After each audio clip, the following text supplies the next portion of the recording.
We are live now. How you doing, man? I am doing great. I am doing great for a Tuesday. You know, the sun is, believe it or not, shining right now after a pretty raw and cold start to the day. So, you know, spring is here, at least in name, and eventually it'll warm up.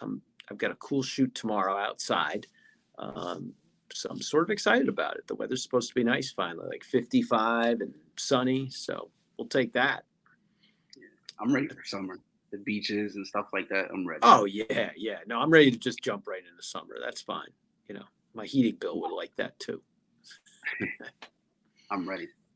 Well, how's everything going? I haven't seen you in 4 weeks. It's just we either missed or got busy or whatever. But we're back. Right. It's just a lot of work. I'm trying to using this new app. Using a lot, getting new equipment, trying to elevate the show. Mm-hmm. Well, I think you have. Thank you. This is great. I mean, so you know, this is again called StreamYard, right? Which is a type of Streaming. software. Yeah. Do you have to pay for it, or how does it work? You do, but there's a free one, but you can't get like all the stuff. But once you do, it's $25 a month. But once you do that one, it comes with like if you have a green screen, you can put I could put like Hartford behind me or wherever. Oh wow! Yeah, they got a lot of stuff. Mm-hmm. And so you're really just starting to explore this whole thing. Right. This is my second episode. All right. Well, good. I'm glad I'm one of the premieres. That's awesome. Well, I'll get right to business if you want me to, because I know you're a busy man. You're probably out to another job pretty soon. Or are you off finally for a day? I'm off. I just did my only interview before this one. Mm-hmm. Then I'll probably just mess around with this and figure out some more new stuff. All right. Well, I won't rush through it then, since I know you're not jumping off to something else, but I won't take too long too, because I got to get back in that newsroom. Okay. May ratings are less than a month away. I got stories I got to do. About to get busy. Yeah, I might have got a good one today. I can't really talk about it, except, you know, I always talk about getting, you know, because I'm an investigative reporter. So we do a lot of freedom of information requests to get documents that help get to the truth. And sure enough, we got a heck of a document today. So our little investigative corner in the newsroom, everybody's excited because I think it could end up being a story that'll open some people's eyes. That's for sure. But we'll get to that once we air it. Today, we got a lot of news. Of course, the biggest news is that horrible tragedy in Nashville. I'm sure you heard something about the shooting at the school. Yep, I got the update this morning, I think. Yep. Yeah, so there is new information coming out, as I understand it, just in the last few hours. So at this point, we know that the shooter bought the 7 firearms legally. What is now coming to light is that they bought 7 firearms in recent years and hid them from their parents before the attack at this Christian school. The suspect was killed, 28 years old.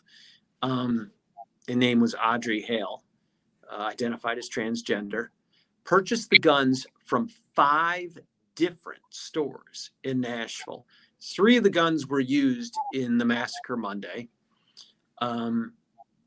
Investigators spoke to the parents, I guess, in the last 24 hours. And what they've shared with investigators is that they previously voiced concerns about Hale owning firearms due to she had some kind of undisclosed mental condition, according to the parents who told police investigators.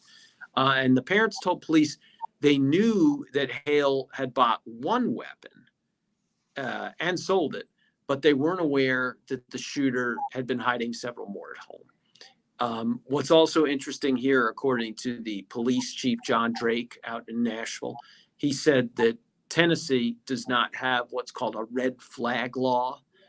So police don't have the power to take the weapons away. What a red flag law essentially is, you know, somebody comes forth, whether it's law enforcement or a family member or someone else from the government, and says, hey, I don't think this person should be carrying a weapon. And then, of course, tons of evaluation is done. There's also probably a hearing where the person who owns the weapons gets to say their piece. And in some cases, the weapons are taken away. And of course, the inference here is that maybe that would have helped this situation. Hard to say, but it is a noteworthy fact connected to the story. In other news, closer to home, I don't know if you've heard about this, but on March 23rd, police were called in Bristol to check on 36-year-old Dennis John Hernandez, known as DJ Hernandez of Bristol.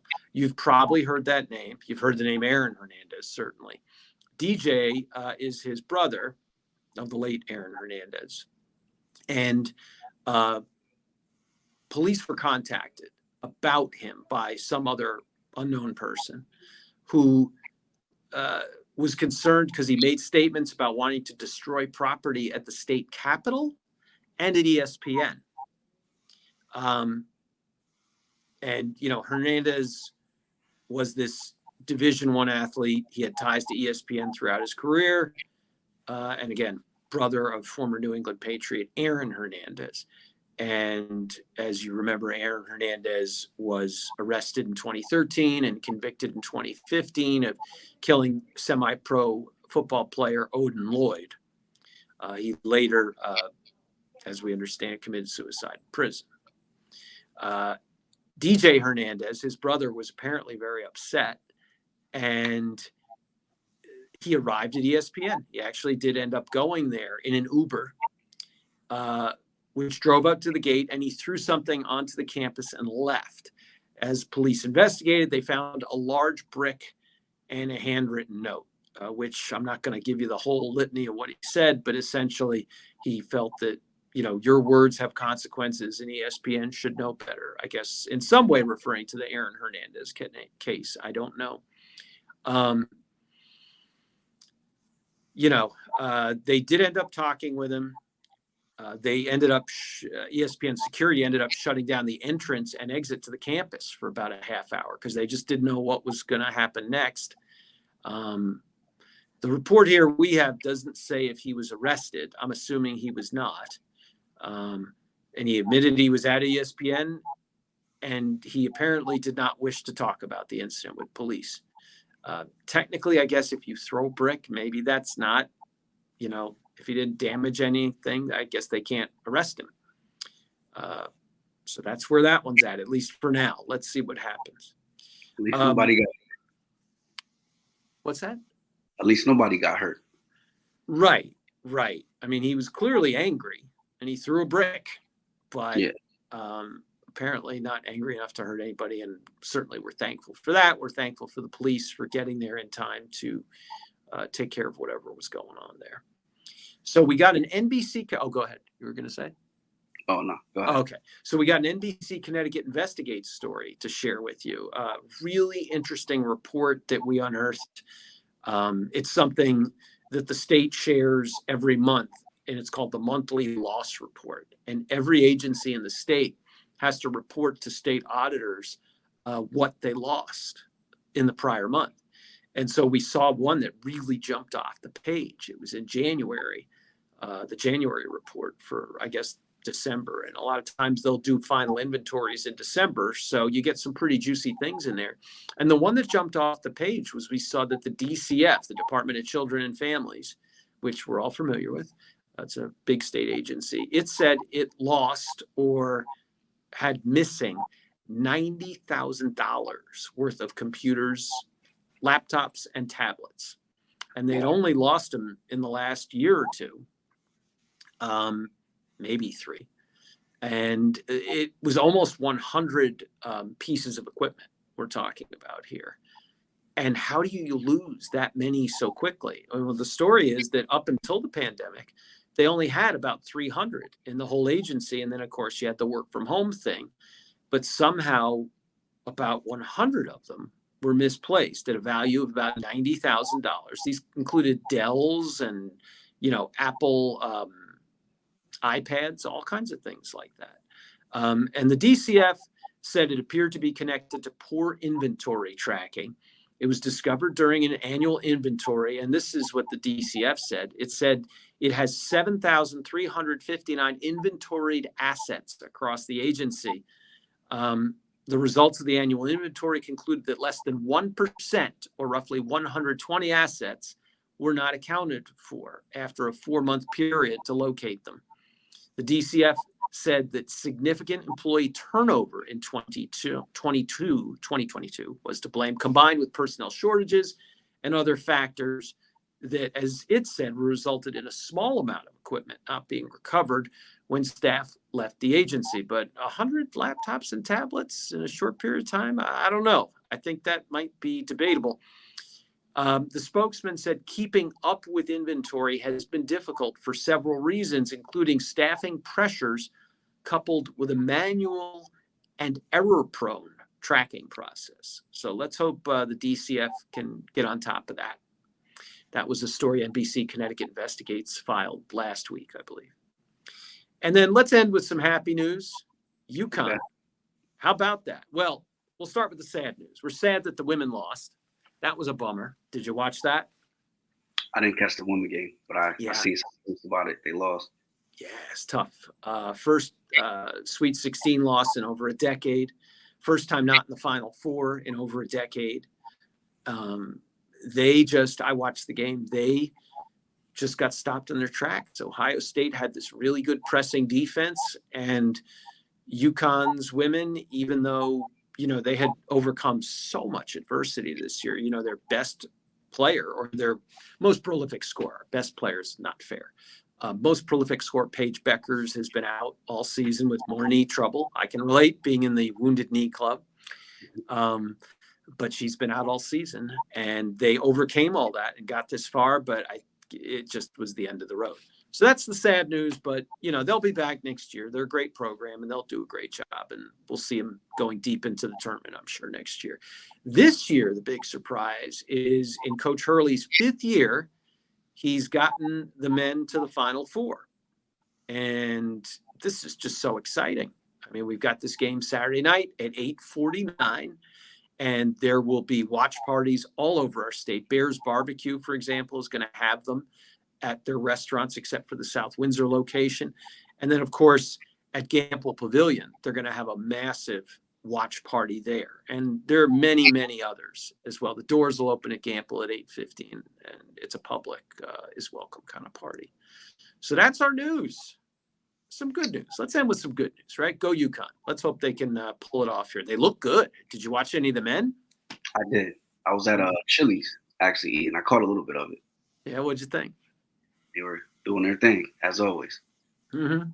Well, I mean, they had a really rough stretch this season.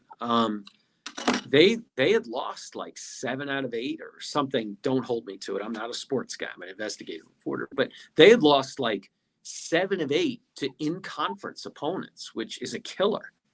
Right. And then I don't think they didn't win the tournament. I think they got bounced in the semis, and Marquette beat them. And for that reason, in my bracket, I put Marquette as going all the way, because I was like, if they can beat UConn, they must be good. Because you could see UConn was getting better. You just didn't know how better and how quickly they were going to get so much better. I mean, don't you think they look really dominant? Yeah, they look really good out there. Mm-hmm. I think they're going to fall apart. Oh, go ahead. What's that? I think they're going to take it this year. They look good. I mean, San Diego State is tough. Miami's tough. Is the other team Iowa? Maybe? No. Who's the other? San Diego State, UConn, Miami. I can't remember the fourth, but I just love the games, but I can't tell you I followed that well. My bracket's busted. I don't know about you. Yeah, I gotta do some catching up. The only way I'm winning is if UConn loses, and then maybe I win. Maybe I don't. I don't know. So I'm definitely at least in third in our family pool. We got like a pride pool. It's not for money. We have the nieces and nephews are doing it. The aunts and uncles, grandma and grandpa did it for a few years. But yeah, I'm toast. Are you toast too? Yeah, I'm toast. Yeah, well, we'll just enjoy the game. Right. All right, man. Well, look, I'm going to cruise for news, get another 45 minutes of hard work in here, maybe a little more. And we'll see you next week, I hope, on this lovely new software. This is great, Ron. Absolutely. Every Tuesday. All right. Tuesday is news day. I love that. That's your phrase. Right. Thank you, man. Man. No problem. Anytime. Oh, I hit this button that says leave. They even have that. How fancy. All right. I'm going to cruise. You be well, Rome. Okay, take care. Take care. Bye-bye.